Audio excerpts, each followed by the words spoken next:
Welcome to New Possibilities. I speak truth to power without fear. This video is in response to the True Royal family.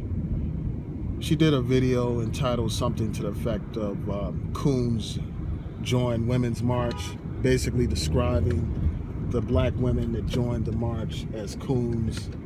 And her basic premise was that white women are looking out for white women's interests and that black women shouldn't have joined that march. And I understand that white women are looking out for their interests, and frankly, I don't have any problem with any group of people looking out for their interests.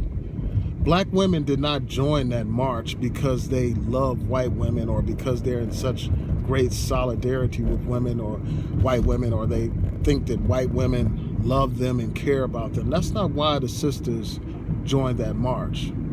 They joined the march because there's a convergence of interests, because there is intersectionality of interests.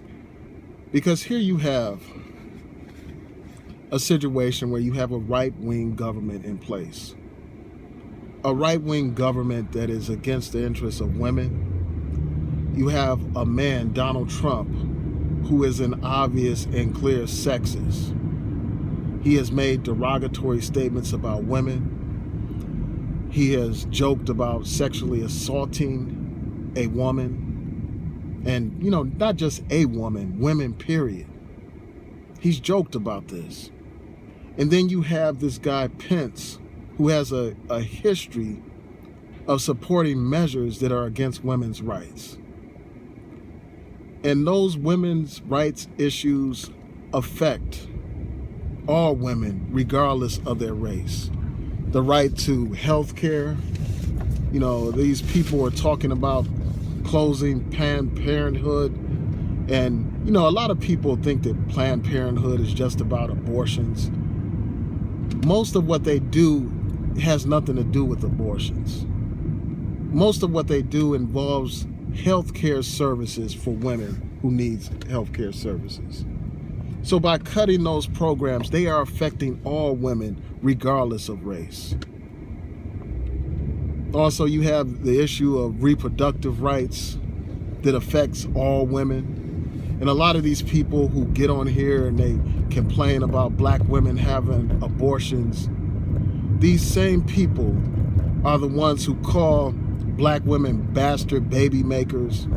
These same people that condemn abortion are the same people that want to cut back on programs to help children who are in need of care, to help children who are from poor, struggling families. So there's intersectionality of interests. Women as a group have common interests in terms of equal pay and equal rights. That's common to all women. And with respect to this issue about whether or not women are oppressed, the history speaks for itself. White women, yes, they do enjoy a simple, privilege simply because they're white. They do enjoy privilege. But women as a group are marginalized. They don't have as much power and influence as white men, and they earn less. Women as a whole earn less than men. Women as a whole have less opportunities to excel in various arenas. And there are lots of issues that affect all women. Women were denied the right to vote in this country. So there are, in fact, issues that need to be resolved in this country. There are issues of women being treated differently from men, not having the same rights. So would I say that they are on the same level in terms of oppression as black people? Obviously not. There's no comparison. But the fact of the matter is they're a marginalized group in some ways. The fact of the matter is they are not equal to white men in this society. Women, period, are not treated equally in this society. So women, just as a group, have joint interests in terms of bringing about equality for women. And this rally was not just about, women's issues. You had immigrant groups there. You had African Americans there. You had all these different groups that have different issues with a right-wing government that's in place. The same people that deny women's rights are the same people that deny black people rights. These are the same people that cut back on our civil rights. These are the same people that try to explain away police brutality and justify the killing of our people. The same people who attack the immigrants, who talk about how Mexicans are criminals and rapists. The same people who want to prevent immigrants from entering this country are the same people, again, who want to cut back our civil rights, black people's civil rights.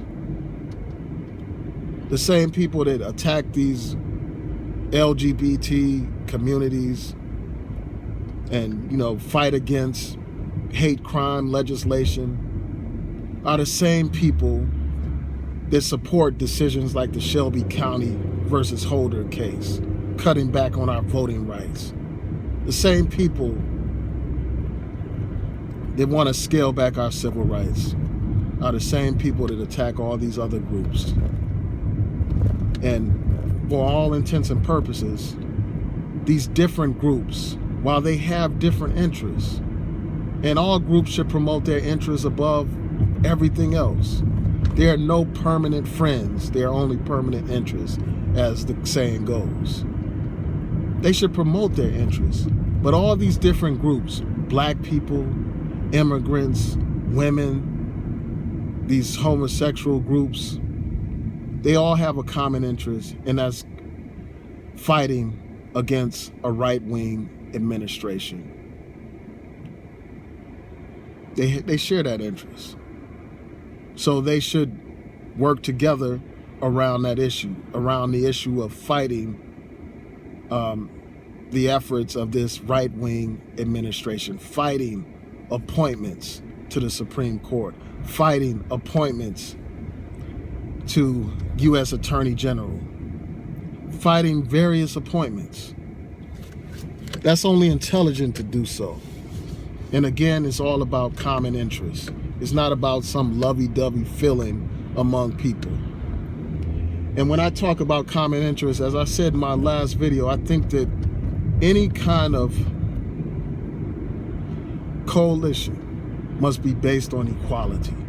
It must be based on independence. It must be based on reciprocity and mutuality. If those conditions aren't met, then the coalition is pointless.